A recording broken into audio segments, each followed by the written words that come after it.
Hi friends, welcome back to my YouTube channel. ನಾನು ನಿಮ್ಮ ಸೃಷ್ಟಿ. ಎಲ್ಲರೂ ಚೆನ್ನಾಗಿದ್ದೀರಾ ಅಂತ ಅಂದ್ಕೊಂಡಿದ್ದೀನಿ. ನಾನು ಕೂಡ ತುಂಬಾ ಚೆನ್ನಾಗಿದ್ದೀನಿ. ಇವತ್ತಿನ ಲಾಗ್ ಬಂದ್ಬಿಟ್ಟು ಫಿಶ್ ತವಾ ಫ್ರೈ ಮಸಾಲ ಹೇಗೆ ಮಾಡೋದು ಅಂತ ಈ ವಿಡಿಯೋದಲ್ಲಿ ನಿಮಗೆ ತಿಳಿಸ್ಕೊಡ್ತೀನಿ. ಅದಕ್ಕಿಂತ ಮುಂಚೆ ಯಾರೆಲ್ಲ ನನ್ನ ಚಾನಲ್ಗೆ ಸಬ್ಸ್ಕ್ರೈಬ್ ಆಗಿಲ್ಲ, ಈ ಕೂಡಲೇ ಸಬ್ಸ್ಕ್ರೈಬ್ ಮಾಡಿ, ಲೈಕ್ ಮಾಡಿ, ಶೇರ್ ಮಾಡಿ. ಬನ್ನಿ ಇವತ್ತಿನ ಲಾಗ್ ಸ್ಟಾರ್ಟ್ ಮಾಡೋಣ. ಒಂದು ಚಿಕ್ಕ ಜಾರ್ ತಗೊಳ್ಳಿ. ಆ ಜಾರಿಗೆ ಏನೇನೆಲ್ಲ ಇಂಗ್ರೀಡಿಯೆಂಟ್ಸ್ ಹಾಕಬೇಕು ಅಂತೆಲ್ಲ ಹೇಳ್ತಾ ಹೋಗ್ತೀನಿ. 2 ಸ್ಪೂನು ಖಾರದ ಪುಡಿ, 2 ಸ್ಪೂನು ಧನಿಯಾ ಪೌಡರು, ಅರ್ಧ ಸ್ಪೂನು ಗರಂ ಮಸಾಲ, 1/4 ಸ್ಪೂನು ಅರಿಶಿನ ಪೌಡರು, ಮತ್ತು ಹಾಗೆ 1 ಸ್ಪೂನು ಉಪ್ಪು, ಹುಣಸೆ ಹುಳಿ ರಸ ಸ್ವಲ್ಪ ಹಾಕೋಬೇಕು, ಅರ್ಧ ಸ್ಪೂನು ಶುಂಠಿ ಬೆಳ್ಳುಳ್ಳಿ ಪೇಸ್ಟ್ ಹಾಕೋಬೇಕು, ಹಾಗೆ ಸ್ವಲ್ಪ ಲಾಸ್ಟಲ್ಲಿ ಸ್ವಲ್ಪ ನೀರು ಹಾಕೋಬೇಕು. ಇದನ್ನೆಲ್ಲ ಇಂಗ್ರೀಡಿಯೆಂಟ್ಸ್ನ ರುಬ್ಕೊಳ್ಳೋಣ.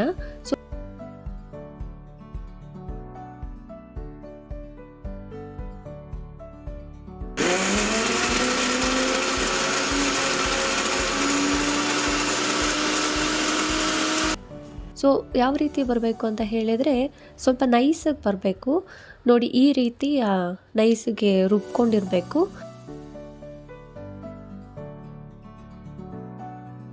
ನೆಕ್ಸ್ಟ್ ಏನಂತ ಹೇಳಿದರೆ, ಒಂದು ಚಿಕ್ಕ ಬೌಲ್ ತಗೋಬೇಕು. ಯಾಕೆ ಅಂತ ಹೇಳಿದ್ರೆ, ಜಾರಲ್ಲಿರೋ ಅಂಥ ಮಸಾಲೆನ ಈ ಬೌಲಿಗೆ ಹಾಕೋಬೇಕು. ಅರ್ಧ ಸ್ಪೂನು ಕಾರ್ನ್ಫ್ಲವರ್ ಹಾಕೋಬೇಕು. ಸಣ್ಣ ಸಣ್ಣ ಹೆಚ್ಚಿರೋಂಥ ಕರಿಬೇವು ಹಾಕೋಬೇಕು. 1 ಮೊಟ್ಟೆ ಹಾಕೋಬೇಕು. ಆ ಮಸಾಲೆಗೆ ಇದಿಷ್ಟನ್ನು ಹಾಕಿ ನೀಟಾಗಿ ಕಲಿಸ್ಕೊಬೇಕು.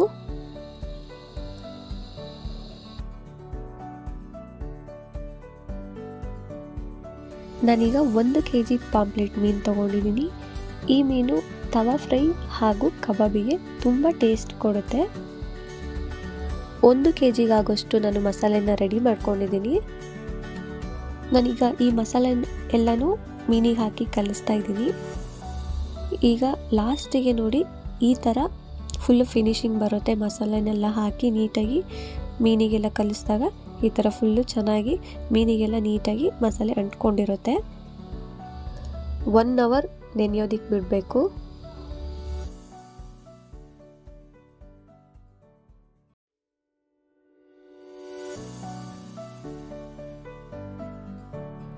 ಒಂದು ಪ್ಯಾನ್ನ ತಗೊಳ್ಳಿ. 2 ಸ್ಪೂನ್ ಆಗಷ್ಟು ಎಣ್ಣೆ. ಅದು ಕಾಯ್ದ ನಂತರ ನೆನೆಸಿಟ್ಟಿರೋ ಅಂಥ ಮೀನನ್ನ ಹಾಕ್ತಾ ಇದ್ದೀನಿ.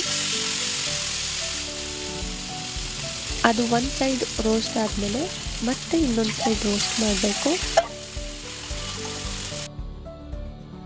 ಇದೇ ರೀತಿ 2 ಸತಿ ರೋಸ್ಟ್ ಮಾಡಬೇಕು. ನೋಡಿ, ಫೈನಲ್ ಆಗಿ ಈ ರೀತಿ ತವಾ ಫ್ರೈ ಆಗಿದೆ. ನೆಕ್ಸ್ಟು ಅದಕ್ಕೆ ಮಸಾಲೆನ ರೆಡಿ ಮಾಡ್ಕೊಬೇಕು ನಾನು. ನೋಡಿ, ಈ ರೀತಿ ತವಾ ಫ್ರೈ ರೋಸ್ಟ್ ಆಗಿರುತ್ತೆ. ಫೈನಲಿ ತವಾ ಫ್ರೈ ರೆಡಿ ಆಗಿದೆ. ಫಿಶ್ ತವಾ ಫ್ರೈ ಮಸಾಲ. ಫಿಶ್ ತವಾ ಫ್ರೈ ಆಗಿದೆ ಆಲ್ರೆಡಿ. ಇವಾಗ ಅದಕ್ಕೆ ಮಸಾಲೆ ಹೇಗೆ ಮಾಡೋದು ಅಂತ ತಿಳಿಸ್ಕೊಡ್ತೀನಿ ನೋಡಿ.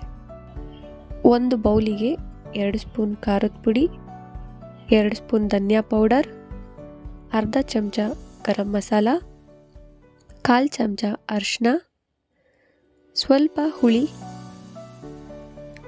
ಮತ್ತು ಸ್ವಲ್ಪ ರುಚಿಗೆ ತಕ್ಕಷ್ಟು ಉಪ್ಪು ಹಾಕೋಬೇಕು.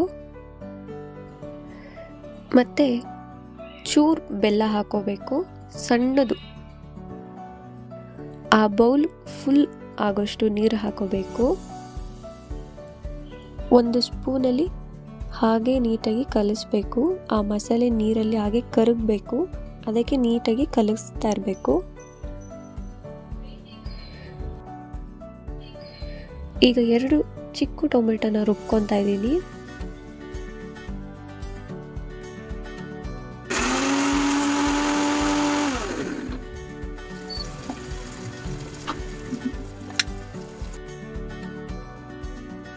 ಮೊದಲಿಗೆ ಒಂದು ಬಾಣಲಿ ತೊಗೊತಾ ಇದ್ದೀನಿ.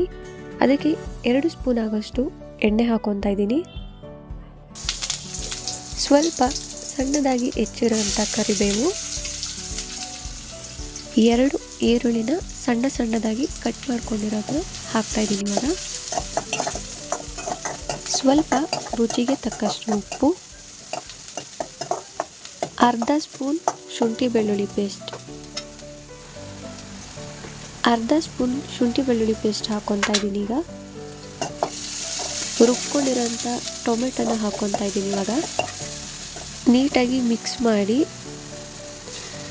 ಅದು ಹಸಿ ವಾಸನೆ ಹೋಗಬೇಕಲ್ವ, ಟೊಮೆಟೊ, ಶುಂಠಿ ಬೆಳ್ಳುಳ್ಳಿ ಪೇಸ್ಟು, ಈರುಳ್ಳಿ ನೀಟಾಗಿ ಹಸಿ ವಾಸನೆ ಹೋಗಬೇಕು. ಸೊ ನೀಟಾಗಿ ಅದನ್ನ ಮಿಕ್ಸ್ ಮಾಡ್ಕೊಬೇಕು. ಆಗಲೇ ಒಂದು ಬೌಲಲ್ಲಿ ಮಸಾಲೆನ ರೆಡಿ ಮಾಡ್ಕೊಂಡಿದ್ವಲ್ಲ, ಅದನ್ನು ಇವಾಗ ಹಾಕ್ತಾಯಿದ್ದೀನಿ. ನೀಟಾಗಿ ತಿರುಗಿಸ್ಕೊಬೇಕು ಆ ಮಸಾಲೆನೆಲ್ಲ, ಯಾಕಂದ್ರೆ ಅದು ನೀಟಾಗೆಲ್ಲ ಕರಗಬೇಕು ನೀರಲ್ಲಿ. ನೀಟಾಗಿ ಅದು ಬೆಲ್ಲ ಎಲ್ಲ ಹಾಕಿರ್ತೀವಲ್ಲ, ಹಾಗಾಗಿ ನೀಟಾಗೆಲ್ಲ ಕರಗಬೇಕು ಅದು. ಸ್ಟಾರ್ಟಿಂಗು ಈ ಥರ ತೆಳುವಾಗಿರುತ್ತೆ, ನೀರು ಥರ. ಹೈ ಸ್ಲಿಮ್ಮಲ್ಲಿ ಇಟ್ಕೋಬೇಕು.